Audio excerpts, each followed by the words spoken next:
Lithuania, a dark, cold, pagan place, inhabited with a violent and wild civilization who rejected our most holy Catholic Church.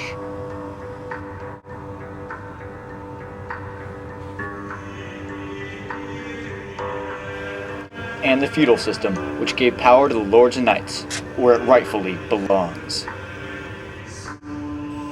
And instead they chose to rot in the deep black forests of Lithuania.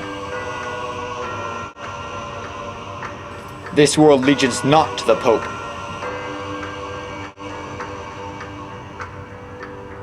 not to the Holy Roman Emperor, and not even to us, the great Teutonic Knights. Our order was founded long ago in the 1100s. Our duty was to protect God's children from all heretics and infidels who dared to wish to see the destruction of all the things that Christianity stood for. By then, Saladin had defeated the Third Crusade, and we were forced to flee all the way back to Europe. Back in the Holy Roman Empire, we received an urgent plea from the King of Poland in the year 1226. Please, my king has sent me to require your help. The pagan Lithuanians are raiding our lands. And if we don't get more knights to fortify our lands, those pagan demons will kill us all. This is above my authorities, Grand Master. We must have the Pope's counsel. Only he can commission crusades.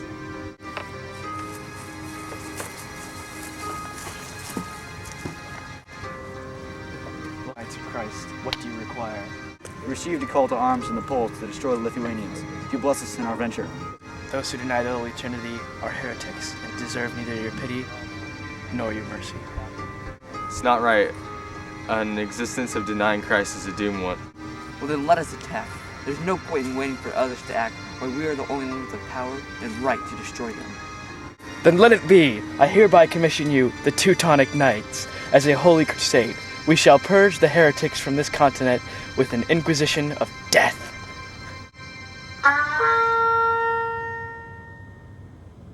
And so we marched off into the wild and untamed lands of Prussia and Lithuania, where the savage pagans dwelt.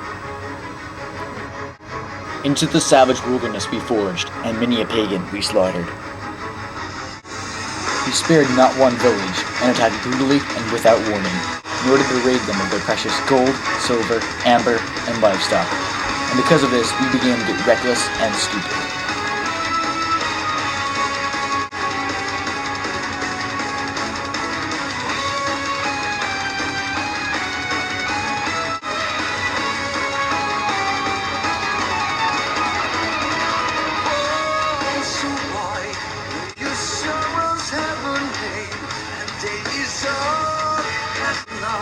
We forgot our oaths of chivalry, which were set up to govern our lives and conduct as knights, and we abandoned those values in the pursuit of glory and wealth, just as like those reckless fools who joined that idiotic Fourth Crusade back in 1204.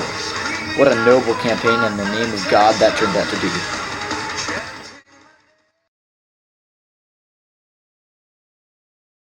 You incompetent barbarians! Your purpose in life is to serve your God. And me? Did you go and retake the Holy Land as ordered like good little servants of the church? No, of course not. The only thing you did was loot half the gold in Constantinople and slaughter all of the Christian population in the process.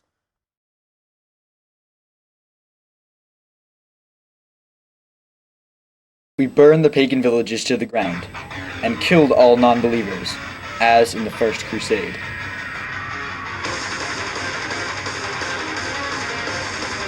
And the more pagans we killed as the years went by, the stealthier and deadlier the Lithuanians became.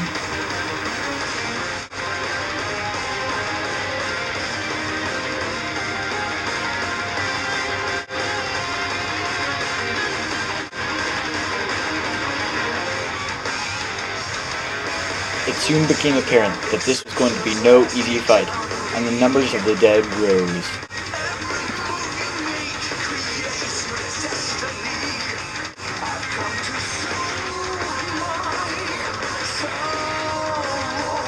The crusade went on for decades. It degenerated into a greedy venture for the spoils of war, and we had to look elsewhere for an easier target. And the Polish were there, with wealthy and weakly defended cities, which were ripe for the taking.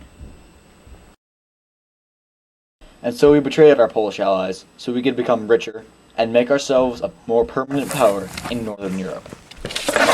What is it, demon? We'll not bow to your pope. Even if I talk to you, we risk capture and death by the Inquisition. It's not threats I've come to make. I wish to speak of an alliance between us. You and the Teutonic Knights hate us and wish to force your god and feudal system upon us. You brought us nothing but trouble. But the Teutonic Knights have betrayed my king and myself. We must band together and drive them from our lands. If it means that we must become brothers to defeat these rogue German knights, then so be it.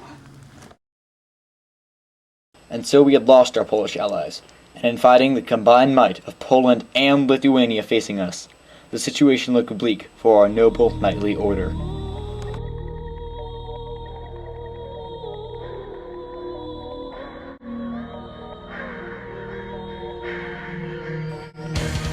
And in 1410, our great journey was coming to a close, as our long crusade had raged for almost 2 centuries, and the Poles and Lithuanians had finally cornered us at the Battle of Tannenberg.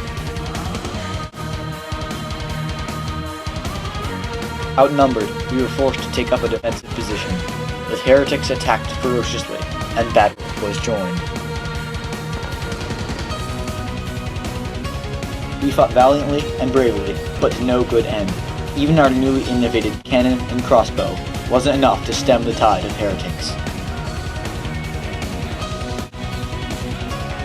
Eventually, after much bloodshed, we were defeated, and never again did we come back to our previous glory. We lingered on as a shadow of our former selves until 1525, when we officially disbanded. But our legacy still endured, as the Holy Roman Empire and the entire world never forgot our actions in the name of Christ.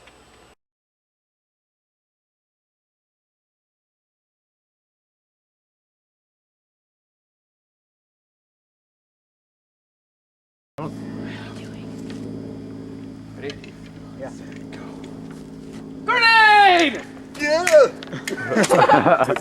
Constantinople?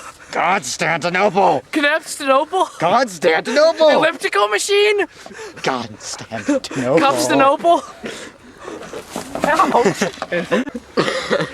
Okay, now you look at evil goat me. I'm bringing Fuzzy back. All you mother know how to act. I got this beard from my doggy's back. I almost gave him a heart attack. This is above my This is above my authority as Grandmaster. Do it again. This is above my authority as Grandmaster. This is above my authority as Grandmaster. We must have the Pope. If it means that we must become brothers to defeat these rogue German knights. He's got peach fuzz and I got a beard.